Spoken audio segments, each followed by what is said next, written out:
ایک ایسا عجیب و جسامت پرندہ جو اپنے پنجوں سے ہاتھیوں کو اٹھا لیتا ہے، کوہ مخ میں پایا جانے والا ایک طاقتور مخلوق جس نے انسانی علاقوں میں تباہی مچا دی تھی، لیکن جب اللہ کے ایک پیغمبر نے اسے بد دعا دی تو اس کا کیا انجام ہوا؟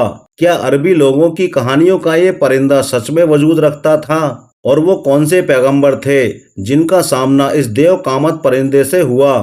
ہماری اس خوبصورت دنیا میں نہ جانے کتنے حسین اور حیرت انگیز راز پوشیدہ ہیں، جن کی جھلک ہمیں قدیم اساطیری کتابوں میں جگہ و جگہ ملتی ہے۔ انسانی تاریخ میں کئی اقسام کے عجیب و غریب مخلوقات کی کہانیاں مشہور ہوئیں، جن پر انسانی دماغ کا یقین کرنا مشکل ہے، لیکن وہیں ان کے متعلق معلومات ہمیں ان کی طرف کھینچ لے جاتی ہے۔ انہی مافوق الفطری مخلوق میں ایک نام عنقا کا ہے۔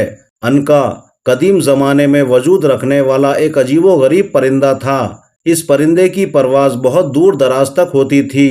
کہا جاتا ہے کہ عنقا سورج کے غروب ہونے کے مقام پر پایا جاتا تھا۔ جسامت کے اعتبار سے یہ سب سے بڑا پرندہ تھا، یہاں تک کہ یہ اپنے پنجوں کی مدد سے ہاتھیوں کو اس طرح اٹھا لیتا جیسے چیل چوہے کو اپنے پنجے سے اٹھا لیتی ہے۔ کہتے ہیں کہ جب عنقا ہوا میں پرواز کرتا تھا تو اس کے پروں سے ایسی آوازیں نکلتی تھیں جیسے کہ بجلی گرج رہی ہو یا سیلاب آ گیا ہو۔ یہ پرندہ 1000 سال تک زندہ رہتا تھا اور تمام پرندوں میں سب سے خوبصورت پرندہ تھا۔ حضرت ابن عباس بیان کرتے ہیں کہ اللہ نے موسیٰ علیہ السلام کے زمانے میں ایک پرندہ پیدا کیا تھا جس کا نام عنقا تھا۔ اس کے دونوں جانب 4 بازو تھے اور اس کا چہرہ انسانی چہرے کی طرح تھا۔ اللہ نے حضرت موسیٰ علیہ السلام کی طرف وحی بھیجی کہ میں نے 2 عجیب و غریب پرندے پیدا کیے ہیں اور ان کا رزق وہ جانور ہیں جو بیت المقدس کے آس پاس پائے جاتے ہیں۔ پس پرندے کے اس جوڑے سے عنقا کی نسل آگے بڑھی۔ جب حضرت موسیٰ علیہ السلام کی وفات ہوئی تب یہ پرندہ یہاں سے اڑ گیا اور اس نے حجاز کی سرزمین کو اپنا مسکن بنایا۔ روایتوں کے مطابق اس زمانے میں عرب کے شمالی علاقوں میں اہل رس کی قوم آباد تھی۔ اہل رس کے علاقے میں ایک پہاڑ تھا جسے مخ کہا جاتا تھا۔ ان پہاڑوں میں کثرت سے جانور اور پرندے رہتے تھے جن میں عنقا نام کا پرندہ بھی شامل تھا۔ یہ پرندہ اس پہاڑ پر سال میں 1 مرتبہ ہی آتا تھا۔ یہ پرندہ دوسرے پرندوں کا شکار کیا کرتا تھا۔ ایک دفعہ عنقا کئی مہینوں تک بھوکا رہا کیونکہ اسے کھانے کے لیے کوئی پرندہ نہ مل سکا، لہٰذا وہ اپنی بھوک مٹانے کے لیے اہل رس کے علاقوں میں آ گیا اور بچے کو اٹھا لیا۔ کئی دن بعد دوبارہ عنقا ایک اور لڑکی کو اٹھا کر لے گیا۔ اس زمانے میں اہل رس کی طرف ایک نبی مبعوث کیے گئے تھے جن کا نام حضرت حنظلہ بن صفوان علیہ السلام تھا۔ پس لوگوں نے حضرت حنظلہ علیہ السلام سے عنقا کے بارے میں شکایت کی۔ اس پر حضرت حنظلہ نے عنقا کے لیے بد دعا کی۔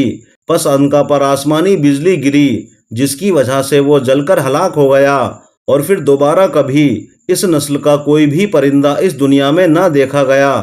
مفسرین نے لکھا ہے کہ اہل رس کو اہل رس اس لیے کہتے ہیں کیونکہ وہ جس علاقے میں آباد تھے وہاں ایک کنواں تھا۔ یہ کنواں ان سے پہلے کی قوم یعنی قوم سمود نے کھدوایا تھا۔ اہل رس اسی کنویں سے پانی پیتے، مویشیوں کو سیراب کرتے اور کھیتی باڑی کیا کرتے تھے، اسی لیے انہیں اہل رس کہا جاتا تھا۔ ان لوگوں کا ایک بادشاہ تھا جس کا نام البس تھا۔ جب اس بادشاہ کی موت ہوئی تو شیطان اس قوم کو گمراہ کرنے کے لیے اس بادشاہ کے جسم میں داخل ہو گیا۔ اہل رس نے بادشاہ کے مردہ جسم سے یہ آوازیں سنی کہ میں نہ کھاتا ہوں نہ مجھے موت آئے گی اور میں ہی تمہارا معبود ہوں۔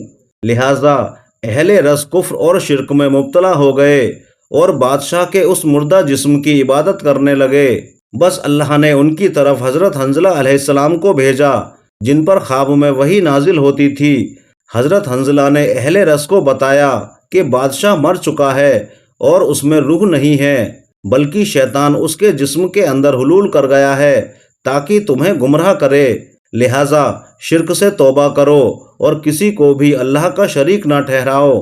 اہل رس حضرت حنظلہ کی باتیں سن کر آپ کے دشمن بن گئے، یہاں تک کہ ان لوگوں نے آپ کو شہید کر دیا اور اس کنویں میں پھینک دیا۔ لہٰذا اس قوم پر یہ عذاب نازل ہوا کہ اگلے دن وہ کنواں خشک ہو گیا۔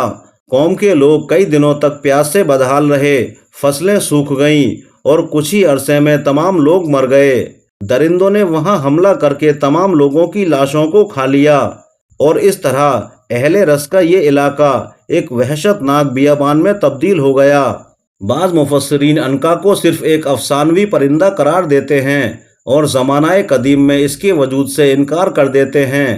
وہیں دوسری طرف دنیا کے بہت سارے اساطیروں، لوک کہانیوں اور کلچرز میں عنقا کا ذکر مختلف ناموں کے ساتھ ملتا ہے۔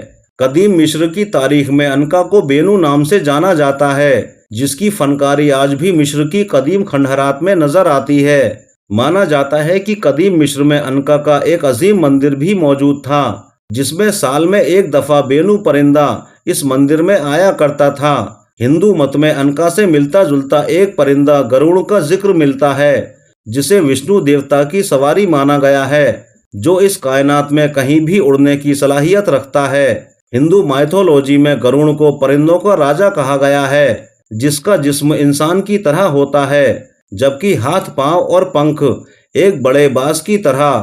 وہیں اگر چینی لوک کہانیوں کی بات کریں تو عنقا جیسا پرندہ کوان ہے، جس کے بارے میں چائنیز کہانیوں میں مانا گیا ہے کہ یہ پرندہ نہایت ہی سریلی آواز نکالتا تھا اور یہ جس شہر کے اوپر سے گزرتا وہاں خوشحالی آ جاتی تھی۔